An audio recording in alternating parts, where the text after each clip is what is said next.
Cool. I thought it'd be quite nice just to recap your fight. Obviously, we didn't really catch up after the fight. Yeah. What an eventful, you know, what a fight, really. Yeah, it was a good scrap. Yeah, I mean, I knew it'd be hard going into the fight. I knew Isaacs. I think I spoke to loads of people about the fight before, and I knew he was going to bring it. And to be honest with you, it was just what I expected. I thought I'd be able to outbox him, and just I'd have to be fit. But yeah, it was a great fight.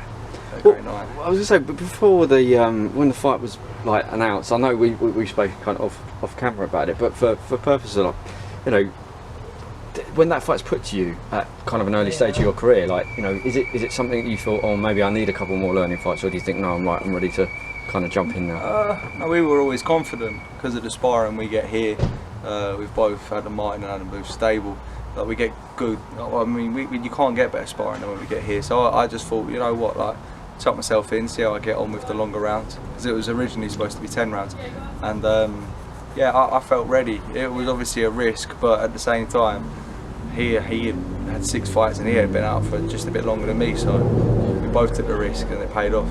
So I remember last year you were supposed to fight Aaron Collins, I think, for like a similar kind of position. So yeah, again, both kind of tough fights. But yeah, I'm gutted that fight didn't happen actually. And I spoke to Aaron. Aaron messaged me, and he's a top bloke. Yeah. But that would have been a good fight, and we were only about 2 weeks out. When I remember, literally got pulled because of COVID. Yeah, it was going to be at Watford, wasn't it?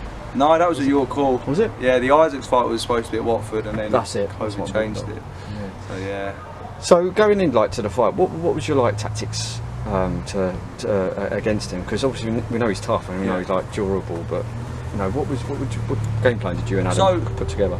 I knew he was the kind of fighter that thrived off of being on top. So, you know, almost like a bully fighter. Do you know what I mean? They'll push you around and they'll bully you. So just don't let him bully me.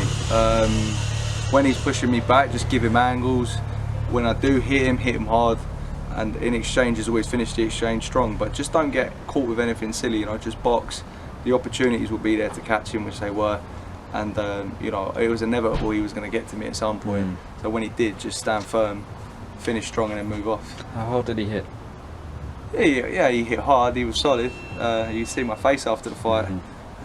He hit hard. It wasn't like anything crazy power, but he was solid. Did anything rock you though, like you know, or buzz you to a point, you know? The only shot that caught my attention was in the first 10 seconds, and I think that was because I was cold.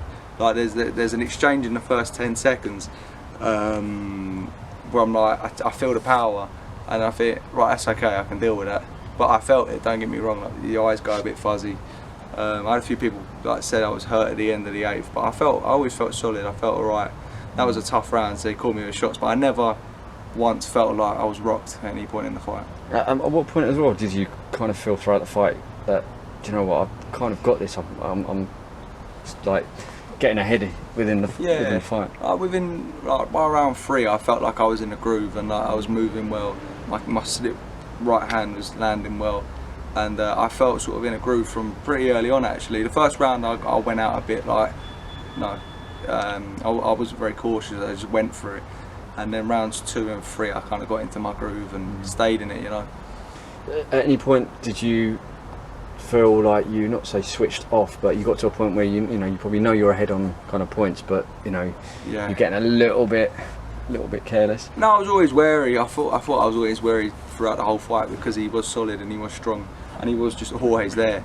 So no, I felt pretty switched on throughout the whole thing, to be honest with you. And the atmosphere in your call was just mad. So it was keeping me going. It was keeping me alert. Did you hear him? Yeah. Oh yeah. How could you not, man? It was buzzing. I know, but it's like when you're kind of so focused. Sometimes I've spoken to some fighters before. They just block out everything. Yeah. I mean, I'm not necessarily listening to it like in the combinations, because you know you do block it out, but. Like at the end of the 8th, I think I just started going like that, and start banging my chest, just because it was just electric. The place was buzzing. So no, it was a brilliant night, brilliant atmosphere, and now we move on to the next one. So. Okay. So what is next or what would you want next? I don't know. Like I said, that was a hard fight, so I'm just letting the body recover a little bit, and just see what happens, see what presents itself. Yeah, I'm actually not sure. I just want to be in competitive fights and keep progressing. So whatever whatever's there. And hopefully, you know, you'll be on your teammate Jermaine the Yeah. TV slot soon. Yeah, fingers crossed. Well, hopefully yeah. not, so we can film it. But obviously, from a selfish point. No, but, well, yeah. I but- mean, Jermaine, me and Jermaine, I think we're the longest serving like fighters currently. Adam Martin stable. Yeah.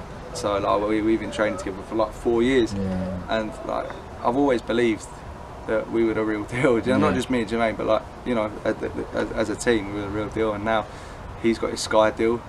He's fighting. At Wembley, Wembley Arena, and I'm really confident he's going to impress. He's been sparring well, Yeah. and hopefully I get the opportunity soon as well to. Well, I think you will definitely. Yeah, Like I said to you nice. probably off camera, maybe one more fight on a Yeah. small ball, and then I think you get your shot. Yeah, So, fingers crossed, mate. Fingers crossed to see what happens. Yeah. awesome. All right. Anything anyone you want to shout out or social medias and stuff? You can follow me on Instagram. It's Daniel Morley 97. Yeah, shout out to Frank. Frank knows who he is. Thomas Grunderman, he's a good guy. Pilgrim Brewery. Mate, I was wearing the t-shirt yesterday. I don't know, it's in the wash. But Pilgrim Brewery and Rory, they really helped me out. Dylan House Foundation. I'm doing a little. I'm doing like a charity ball for them next week, so I'll see them all there. Yeah, everyone that comes to the fight, thanks to yourself. I probably forgot 1 or 2 people, but yeah, just everyone that came to the fight and everyone that supports me. Awesome. Well, hopefully see you at the next one. Nice one. Cheers.